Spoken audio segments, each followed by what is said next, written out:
श्री शिवाय नमस्तुभ्यम। जय भोलेनाथ की, जय माता पार्वती की। भक्तों, जो सावन के महीने में भगवान शिव की पूजा करते हैं, सोमवार का व्रत रखते हैं, शिवलिंग पर जल चढ़ाते हैं और फिर भी उनके जीवन में कोई ना कोई परेशानी बनी रहती है। क्या आपने कभी सोचा है कि इतनी मेहनत के बाद भी महादेव की कृपा क्यों नहीं मिल रही? तो भक्तों, सावन के महीने में कुछ ऐसी गलतियां हैं जो इंसान अनजाने में करता है और जिनकी वजह से उसकी सारी भक्ति, सारे व्रत, सारी पूजा सब धरी की धरी रह जाती है। बल्कि कई बार तो उल्टा दोष भी लग जाता है। इसलिए इस वीडियो को बीच में मत छोड़िएगा। शास्त्रों में साफ कहा गया है कि अधूरी जानकारी से बड़ा कोई अभिशाप नहीं होता। पूरी बात सुनिए, तभी सावन का पूरा फल मिलेगा। भक्तों, वर्ष 2026 में सावन का यह पावन महीना 30 जुलाई गुरुवार से प्रारंभ हो रहा है और 28 अगस्त शुक्रवार तक चलेगा। यह पूरा महीना भगवान शिव और माता पार्वती की आराधना के लिए सबसे उत्तम और फलदायी माना जाता है। इस बार सावन में कुल 4 सोमवार पड़ रहे हैं। पहला सोमवार 3 अगस्त को, दूसरा 10 अगस्त को, तीसरा 17 अगस्त को और चौथा तथा अंतिम सोमवार 24 अगस्त को पड़ेगा। सावन का समापन 28 अगस्त को होगा, जो रक्षाबंधन का महापर्व है। उस दिन बहनें अपने भाइयों की कलाई पर राखी बांधकर भाई बहन के इस अटूट रिश्ते को और गहरा करेंगी। माताओं बहनों, शास्त्रों में लिखा है कि जब आषाढ़ मास की देवशयनी एकादशी को भगवान विष्णु 4 महीनों के लिए योग निद्रा में चले जाते हैं, तो इस सृष्टि की सारी जिम्मेदारी स्वयं देवों के देव महादेव अपने कंधों पर ले लेते हैं। यह समय जब शिव स्वयं इस संसार का संचालन करते हैं, सावन का महीना उसी का प्रतीक है। इसीलिए इस महीने में की गई भक्ति का फल इतना गहरा और तुरंत मिलने वाला होता है। लेकिन भक्तों, ध्यान से समझिए, जितना बड़ा वरदान उतनी ही कड़ी शर्तें। सावन का व्रत रखना जितना सरल दिखता है, इसके नियम उतने ही गहरे और सूक्ष्म हैं। और इन्हीं अदृश्य नियमों को ना जानने की वजह से हजारों भक्त हर साल पुण्य की जगह दोष कमा लेते हैं। आइए आज एक एक बात को बहुत ध्यान से समझते हैं। शिव भक्तों, सबसे पहले बात करते हैं उस गलती की जो शिवलिंग पर जल चढ़ाते समय लगभग हर व्यक्ति करता है। जब हम मंदिर जाते हैं तो अक्सर क्या करते हैं, वहीं मंदिर के अहाते में बने नल से जल भरा, लोटा उठाया और सीधे शिवलिंग पर चढ़ा दिया। भक्तों, यह देखने में बहुत साधारण लगता है, लेकिन पारंपरिक मान्यताओं के अनुसार यह बड़ी भूल है। इसे परंपरागत रूप से पराया जल या चोरी का जल माना जाता है। जो जल मंदिर के भीतर है वह उस मंदिर के पुजारी, सेवादार या उस परिसर में निवास करने वाले व्यक्तियों के लिए है, क्योंकि वही उनका घर है। यदि आपका घर मंदिर की सीमा के बाहर है तो आपको अपने घर की रसोई से, अपने घर के शुद्ध जल पात्र से तांबे, चांदी या पीतल के लोटे में जल भरकर पैदल चलते हुए मंदिर जाना चाहिए।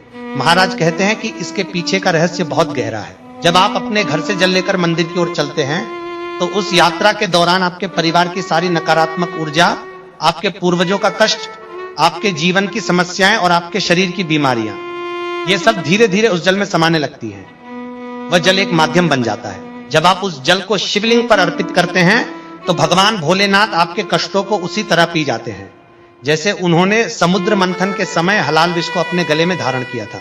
लेकिन यदि आपने मंदिर का ही जल उठाया और वहीं चढ़ा दिया तो आपने अपने जीवन का कोई भी बोझ महादेव को सौंपा ही नहीं। वह पूजा एक औपचारिकता बनकर रह गई, उसका फल शून्य हो गया। ध्यान से समझिए, अगला रहस्य है शिवलिंग से नीचे बहने वाले जल का। जब भक्त शिवलिंग पर जल चढ़ाते हैं, वह जल जलहरी के रास्ते एक निश्चित दिशा में बहता है। पारंपरिक मान्यताओं में इस बहते हुए जल को अत्यंत पवित्र और दिव्य माना गया है। यहाँ एक बात बहुत जरूरी है, उस बहते हुए जल को कभी भी लांघना नहीं चाहिए। ऐसा माना जाता है कि उस जल की ऊर्जा अत्यंत तीव्र होती है और उसे लांघने से शरीर और मन पर विपरीत प्रभाव पड़ सकता है।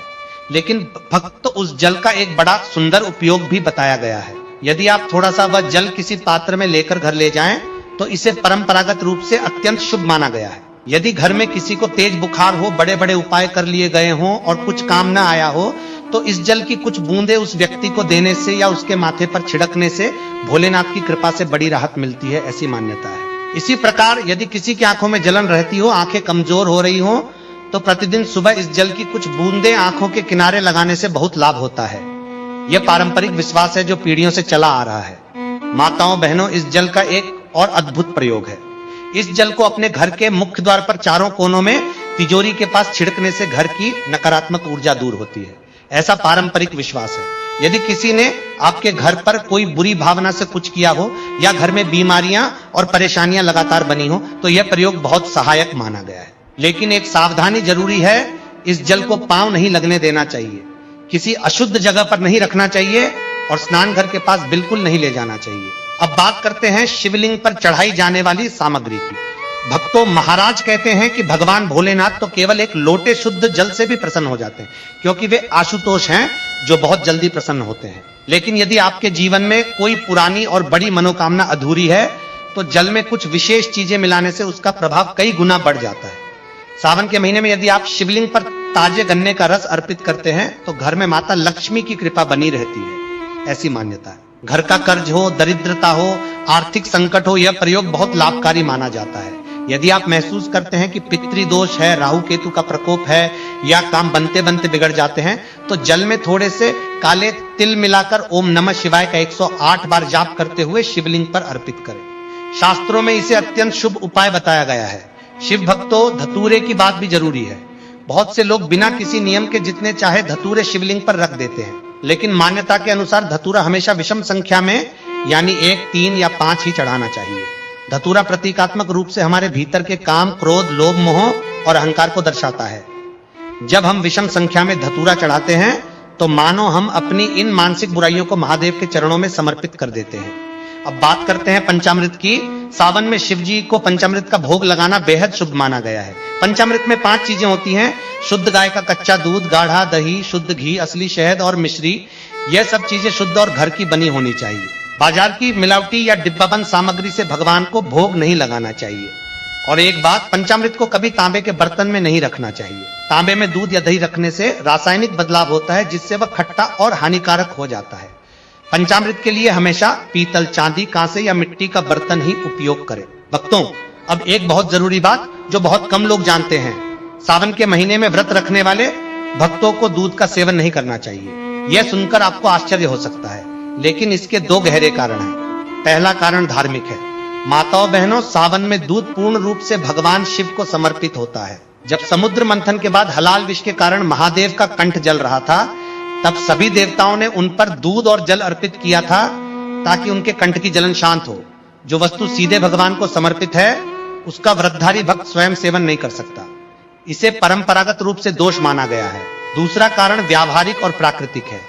ध्यान से सोचिए, सावन में चारों ओर भारी वर्षा होती है। जमीन पर अजीब अजीब घास, फंगस और जहरीली वनस्पतियां उगाती हैं। जब गाय भैंसें इन्हें चरती हैं तो उनके दूध की गुणवत्ता प्रभावित हो सकती है। साथ ही वर्षा ऋतु में मनुष्य की पाचन शक्ति स्वाभाविक रूप से कमजोर होती है। इसीलिए सावन में दूध का सेवन व्रतधारियों के लिए वर्जित माना गया है। हाँ, बहुत छोटे बच्चों, गंभीर रूप से बीमार व्यक्तियों या वृद्धों के लिए शास्त्रों में विशेष छूट का उल्लेख है। एक स्वस्थ व्रतधारी को यह नियम अवश्य मानना चाहिए। शिव भक्तों, अब बात करते हैं कुट्टू के आटे की। व्रत के दिन फलाहार में कुट्टू की पूरियां और पराठे बहुत लोकप्रिय हैं, लेकिन इसमें एक बड़ा सूक्ष्म खतरा छिपा है जिसे जानना बेहद जरूरी है। बाजार में मिलने वाला कुट्टू का आटा महीनों पहले से पीसकर बोरियों में बंद रखा जाता है। नमी और समय के कारण उसमें बहुत बारीक कीड़े पनप जाते हैं जो नग्न आंखों से आसानी से नहीं दिखते। यदि आपने बिना जांचे और बिना छाने उस आटे की पूरियां बना ली और खा ली तो आपने उन जीवों को भी भोजन में शामिल कर लिया। शास्त्रों की परंपरागत मान्यता के अनुसार व्रत के दौरान किसी भी जीव का भक्षण मांस खाने के समान है, जिससे व्रत खंडित हो जाता है। तो क्या करें? सरल सा उपाय है, जब भी कुट्टू का आटा लाएं उसे पहले कुछ देर धूप में फैलाएं और फिर बारीक छलनी से 3 बार छानें। पूरी तरह आश्वस्त होने के बाद ही उपयोग करें। और हाँ, व्रत में नमक के नाम पर केवल और केवल सेंधा नमक का ही प्रयोग करें। साधारण समुद्री नमक व्रत में वर्जित है, चाहे एक चुटकी ही क्यों न हो। माताओं बहनों, अब बात करते हैं बेल की जड़ के उस अद्भुत प्रयोग की जिसके बारे में बहुत कम लोग जानते हैं। बेलपत्र का महत्व तो सभी जानते हैं, लेकिन बेल की जड़ में जो सुरक्षात्मक शक्ति होती है उसे पारंपरिक रूप से अत्यंत विशेष माना गया है। सावन के किसी भी सोमवार को सूर्योदय से पहले उठकर स्नान करके किसी प्राचीन बेल के वृक्ष के पास जाएं। वहां धूप दीप जलाकर प्रार्थना करें और उसकी जड़ का एक छोटा सा टुकड़ा लोहे के औजार से नहीं बल्कि लकड़ी या अपने हाथ से प्रेम पूर्वक निकालें। उस टुकड़े को गंगाजल और गाय के दूध से शुद्ध करके शिवलिंग से स्पर्श कराएं। फिर उसे महादेव का प्रसाद मानकर एक छोटे से ताबीज में, जो चांदी, पीतल या तांबे का हो, बंद करके काले या लाल धागे में गले में या दाहिनी बांह पर धारण करें। महाराज, यह बेल की जड़ का ताबीज एक सुरक्षा कवच का काम करता है। यदि आपको रात में डरावने सपने आते हो, मन में बेचैनी रहती हो या किसी बुरी नजर का प्रभाव लग रहा हो तो यह प्रयोग बहुत सहायक माना जाता है। भक्तों, अब बात करते हैं वैवाहिक जीवन और सावन व्रत के संबंध। शास्त्रों में लिखा है और महाराज कहते हैं भगवान शिव और माता पार्वती इस सृष्टि के सबसे पहले सबसे आदर्श दाम्पत्य जोड़े हैं। इसीलिए सावन के व्रत में पति पत्नी के आपसी संबंध का बहुत गहरा प्रभाव पड़ता है। जो दंपति सावन के महीने में और विशेषकर सोमवार के व्रत के दिन आपस में कलह करते हैं, एक दूसरे को ताने मारते हैं, गाली गलौज करते हैं, उनकी पूजा महादेव के पास कभी नहीं पहुंचती। शास्त्रों की परंपरागत मान्यता के अनुसार देवी देवता उस जोड़े की पूजा से प्रसन्न होते हैं जिनके हृदय में एक दूसरे के प्रति प्रेम और सम्मान हो। यदि पति पत्नी के बीच भयंकर अनबन है और उस मानसिक अशांति में कोई भूखे रहकर व्रत कर भी रहा है, तो वह व्रत केवल एक शारीरिक कष्ट बनकर रह जाता है, उसका कोई आध्यात्मिक फल नहीं मिलता। ध्यान से समझिए, यदि आपके पति किसी काम से घर से बाहर हैं, दोनों के बीच प्रेम और विश्वास है, तो पत्नी पूरी निष्ठा से घर पर रहकर व्रत रख सकती है। लेकिन यदि दोनों के बीच गहरा मनमुटाव है और उस कड़वाहट के बीच व्रत किया जा रहा है, तो उसका फल नहीं मिलता। पहले मन की शांति, फिर पूजा। माताओं बहनों, एक और बहुत महत्वपूर्ण बात, आज के युग में बहुत से युवा केवल कोर्ट में साइन करके शादी कर लेते हैं और उसे पूरा विवाह मान लेते हैं, लेकिन सनातन परंपरा और हिंदू शास्त्रों के अनुसार केवल न्यायालय की कागजी शादी को धार्मिक विवाह नहीं माना जाता। जब तक पवित्र अग्नि को साक्षी मानकर वैदिक मंत्रोच्चार के बीच कन्यादान और 7 फेरे न हो, तब तक वह विवाह आध्यात्मिक रूप से पूर्ण नहीं है। ऐसी महिलाओं को सावन के मुख्य व्रत रखने से पहले विधिवत रूप से भगवान शिव और माता पार्वती के सामने वैदिक परंपरा संस्कार पूर्ण करना चाहिए, तभी उनका व्रत पूर्ण फलदायी होगा। शिव भक्तों, एक और नियम है जो कुंवारी कन्याओं और विवाहित महिलाओं दोनों के लिए अलग अलग है। पारंपरिक मान्यता के अनुसार कुंवारी कन्याओं को शिवलिंग का सीधा स्पर्श नहीं करना चाहिए। इसके पीछे यह भावना है कि शिवलिंग महादेव की अत्यंत तीव्र ब्रह्मांडीय ऊर्जा का केंद्र है और कुंवारी कन्याओं की अंतरंग ऊर्जा उस तीव्र प्रभाव के लिए तैयार नहीं होती। इससे मानसिक और स्वास्थ्य संबंधी समस्याएं आ सकती हैं, ऐसा परंपरागत विश्वास है।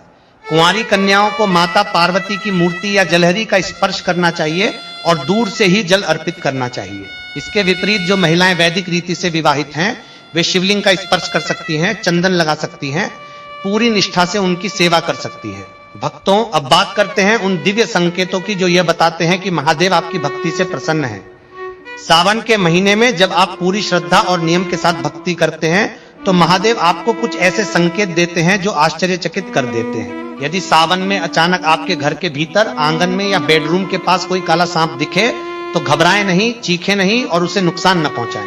पारंपरिक मान्यता है कि यह महादेव के गणों के आगमन का संकेत है। इसका अर्थ है कि आपकी भक्ति महादेव तक पहुंच रही है और आपकी कोई बड़ी मनोकामना जल्द पूरी होने वाली है।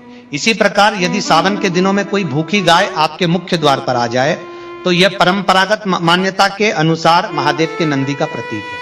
तुरंत उन्हें हरी घास, गुड़ और शुद्ध भोजन कराएं। उनके माथे पर कुमकुम का तिलक लगाएं। यह अत्यंत शुभ अवसर है। यदि किसी प्राचीन शिव मंदिर में आपके सामने अचानक छिपकली दिखाई दे, तो यह धन आगमन और कर्ज से मुक्ति का शुभ संकेत माना जाता है। ऐसी परंपरागत मान्यता है। माताओं बहनों, एक और अद्भुत संकेत की बात करते हैं। सावन में कई बार एक बड़ा काला भौरा या काली मक्खी घर के भीतर आ जाती है और पूजा घर के दीपक के आसपास मंडराने लगती है। डरकर उसे मत मारिए। पारंपरिक मान्यता के अनुसार यह माता दुर्गा को दूत का आगमन है।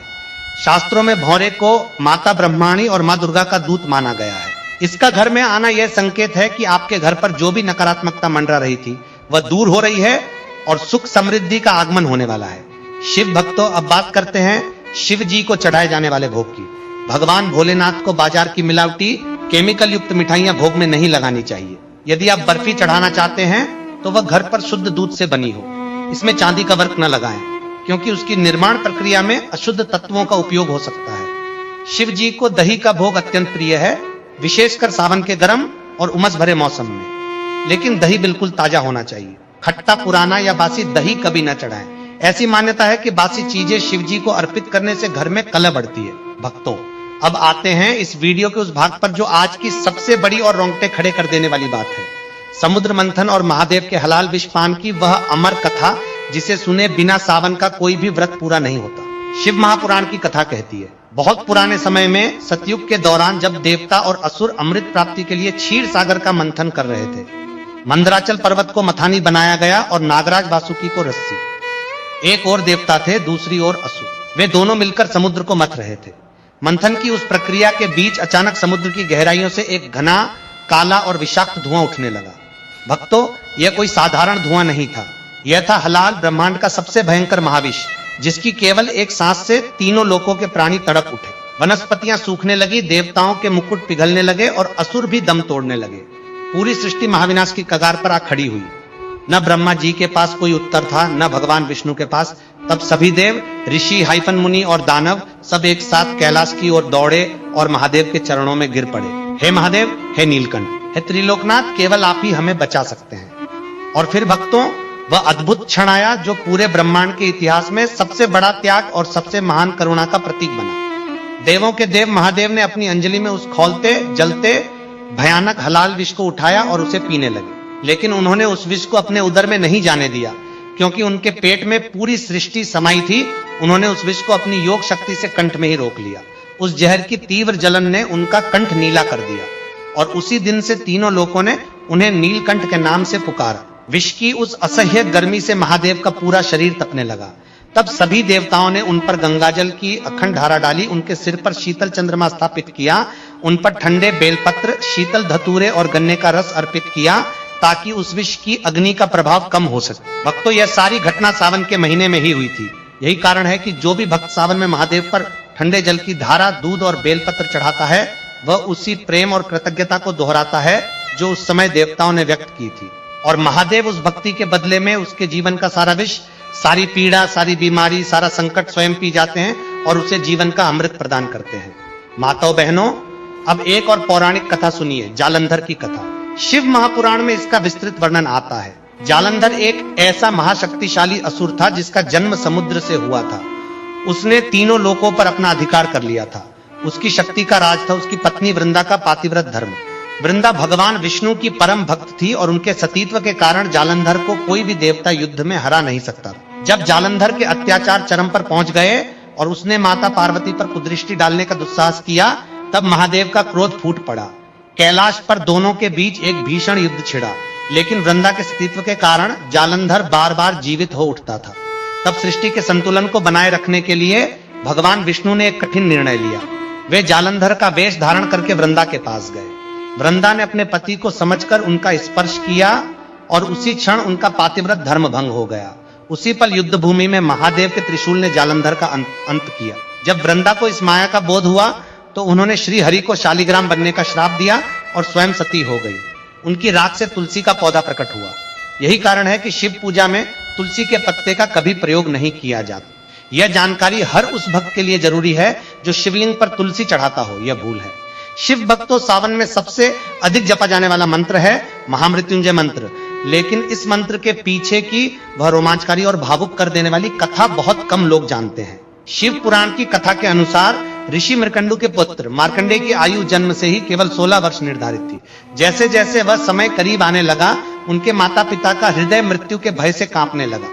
तब बालक मार्कंडेय ने सावन के इसी पावन काल में एक शिवलिंग की स्थापना की और उसके सामने बैठकर घोर तपस्या और शिव की आराधना में लीन हो गए। नियत दिन आया, स्वयं यमराज अपने भयंकर वाहन पर सवार होकर हाथों में कालपाश लिए मार्कंडेय के प्राण लेने पहुंचे।